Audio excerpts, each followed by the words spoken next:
Շնորհակալ եմ այս քննարկումը կազմակերպելու համար Հայաստան խմբակցությանը, ընդդիմադիր պատգամավորներին։ Այս իշխանությունները եւ այս ռեժիմի պարագլուխը մշտապես խոսում է աննախադեպ արդյունքներից։ Դրական իմաստով Նիկոլ Փաշինյանի իշխանությունը որևէ աննախադեպ արդյունք չի արձանագրել։ Փոխարենը աննախադեպ է հողերի հանձնման գործում այս իշխանությունը, աննախադեպ է քաղբանտարկյալների հարցում այս իշխանությունը եւ քաղբանտարկյալների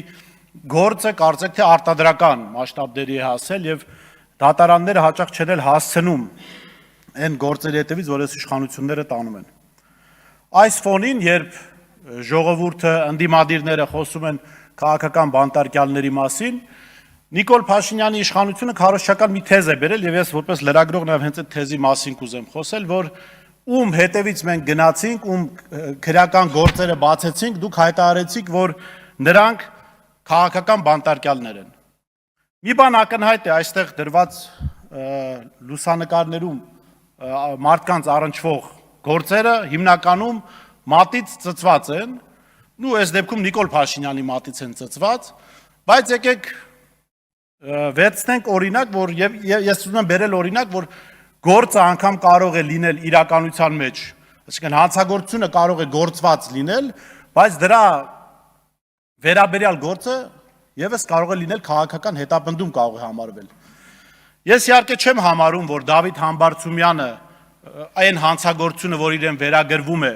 արել է, բայց եկեք մի պահ պատկերացնենք, որ Դավիթ Համբարձումյանը 2018 թվականին խոչընդոտել է ցուցարարներին գալ միանալ Նիկոլ Փաշինյանի ցույցերին։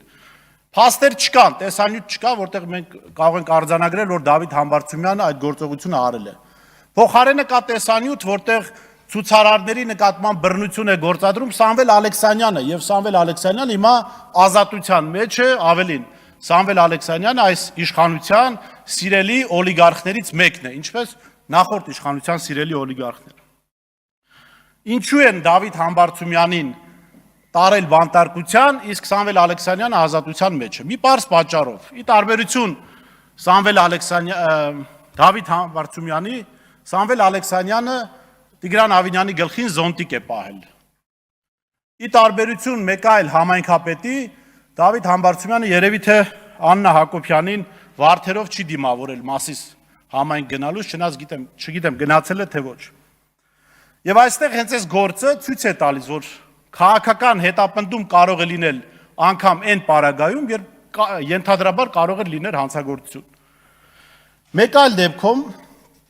Աստվածաշնչային ճշմարտության ճանապարհը ցույց տվող արդարության նվիրյալ Միքայել Սրբազանին բանտարկել են իբրև թե նա ռազմական հեղաշրջման կոչ է արել, որ այդ հեղաշրջման կոչը կարող էր բերել մարդկային կյանքերի կորստի, կարող էր այսպես բախումներ հրահրվել, հա։ Եվ էլի, պարզ է, որ այս գործը հորինված է այս իշխանությունների կողմից։ Բայց պատկերացրեք, կա մարդ, որին մեղադրել է նույն այս ռեժիմի պարագլուխ Նիկոլ Փաշինյանը, որի գործողությունները ըստ Նիկոլ Փաշինյանի բերել են մարդկանց սպանությունների։ Եվ այդ մարդը կրկին մեր սիրելի Սամվել Ալեքսանյանն է, ով ըստ Նիկոլ Փաշինյանի 2016 թվականին տվել է իր նախկին աշխատակից Արմեն Իսրայելյանի մամուլում հայտնի ձկնկուլի սպանության պատվերը։ Եվ իր հետ եւս մի հոգի սպանվեց։ Փաշինյանը այն ժամանակ խորհրդարանի դահլիճում այստեղ նստած հայտարարում էր, թե այդ սպանության պատվերի հետքերը բերում են խորհրդարան, ակնարկելով, որ այդ սպանության հետևում, պատվերի հետևում կանգնած է Սամվել Ալեքսանյանը։ Ուր է Սամվել Ալեքսանյանը, կրկին ազատության մեջ է։ Այս վառ օրինակ եմ ասում, բայց այսպես տասնյակ անուններ կարելի է տալ, որ նախորդ համակարգի ամենահանցավոր դեմքերը այսօր ծառայում են Նիկոլ Փաշինյանին, այնպես ինչպես նախկինում էին ծառայում։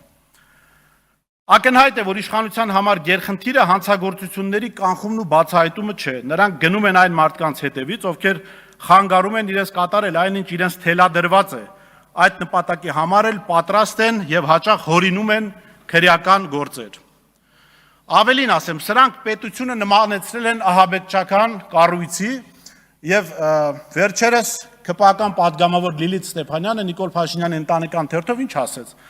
Ասեց ազգային անվտանգության ծառայությունը հավաքել է կոմպրոմատներ հոգևորականների մասին եւ այն հոգևորականները, ովքեր չեն ուզում խայտարակվել, պիտի միանան Փաշինյանի նախաձեռնած ապօրինի գործընթացին եկեղեցու դեմ։ Դրանից հետո մենք տեսանք որոշ հոգևորականներ կարծեք թե չուզեցան խայտարակվել։ Եվ վերջում ոմանք կարծում են, թե այս ապօրինությունների քաղաքական հետապնդումների ահաբեկումների համար պետք է անընդհատ թակել արևմտյան կառույցների դուռը ու պահանջել նրանց տեղյակ պահել, այստեղ էլ հնչեցին, չէ, ելույթներ, տեղյակ պահել, որ ախ, այդ արևմուտքը չի տեսել, երևի չգիտի, որ Ալեն Սիմոնյանը թքել է քաղաքացու վրա։ Ես ասում եմ, որ դրանք զուր փորձեր են, արևմուտքը ոչ միայն տեսել է, արևմուտքը այդ ամեն ինչի պատվիրատուն է եւ չես կարող դու գնալ մարդասպանության դեմ պայքարել սպանությունը պատվիրողի հետ։ Դա անհնար է։ Եվ չմոռանանք, հա, արևմտյան այդ շրջանակները, ատյանները, որոնցից մենք ինչ-որ մարդու իրավունքների պաշտպանություն ենք ակնկալում, չգիտեմ, ժողովրդավարություն ենք ակնկալում, հա, այդ մարդիկ այսօր համագործակցում են Սիրիայի ժողովրդավար ահաբեկիչների կողմից իշխանության բերված Ալ-Ջուլանի հետ, որը ահաբեկիչ եղել եւ իրենք են հայտարարել 10 միլիոն դոլար էլ գլխագին էին պահանջում դրա համար։ Ավելին ասեմ, վերջերս նկատեցի, որ եվրոպական մի շարք երկրների արդարադատության նախարարներ Սիրիայի արդարադատության նախարարի հետ քննարկում են Սիրիայում արդարադատության վիճակը, Սիրիայի արդարադատության նախարարը հայտնի է նրանով, որ երկու կնոջ գլխատման է մասնակցել տարիներ առաջ։ Այսինքն, ահա այս կարգի արդարադատության նախարար ունեն ու նրա հետ քննարկում են արդարությունը Սիրիայում։ Նրանցից որևէ ակնկալիք իրականում չպետք է ունենալ եւ այո, ես առաջարկում եմ, որ այս հայտարարության մեջ, եթե ներգրավაში անպայման հիշատակվեն արևմտյան դեսպանատները, որովհետեւ նրանք այս ամեն ինչի հովանավորն են։ Եվրամիության դեսպանը, Միացյալ Նահանգների դեսպանը, Եվրամիության դեսպանը, երբ որ հունիսի 12-ի դեպքերից հետո այսպես գովել էր Փաշինյանական ժողովրդավարությունը, ես միայնակ կտրված դաստակի սիմվոլը տարա Եվրամիության դեսպանին նվիրելու իրենց դեսպանատուն, 2-3 օր հետո իմացա, որ դեսպանը դիմել է ոստիկանություն, որ հետապնդում սկսեն իմ նկատմամբ, էս է իրաց ժողովրդավարությունը։ Այնպես որ մենք ավարտում եմ, այնպես որ մենք արդարություն պիտի ակնկալենք մեզնից, մենք ինքներս պիտի արդարության պահանջ ունենանք եւ պարոն Սաղաթելյան այստեղ առաջարկ հնչեցրեց միասնականության մասին, կարծում եմ, այո, միասնականություն լավ բան է, բայց պիտի օրինակ այդ միասնականության շրջանակում քննարկել, օրինակ մնացական Մարտիրոսյան, եթե ճիշտ եմ հիշում, դատավորի, որը նախկինների ժամանակ սրանց էր դատում պատվերով, սրանց ժամանակ նախկիններին է դատում պատվերով, արդյոք այդ միասնականության շնորհիվ նոր իշխանության պարագայում դեպքում այդ մնացական Մարտիրոսյանը պետք է գալու այդ իշխանությանը։ Արդյոք Սամվել Ալեքսանյանը պետք է գալու այդ միասնականության արդյունքում եղած իշխանափոխության արդյունքում եկած իշխանության եւ այսպես շարունակ տասնյակ անուններ կարող եմ տալ, այնպես որ այո, միասնականությունը շատ լավ է, բայց պետք է հասկանալ ինչի համար է այդ միասնականությունը։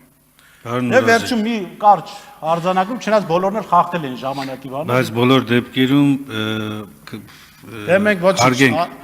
մեր իրավունքներից կօգտվենք, այստեղ լուսանկարներ են դրված։ Բոլորին իհարկե ազատություն եմ մաղթում, բայց շատ խորհրդանշական է, ես կուզեի, որ իրականում Միքայել Սրբազան հենց այդ աթոռին նստած լիներ այս պահին, որպես Հայաստանի վարչապետ, երևի լավագույն լուծումը կլներ։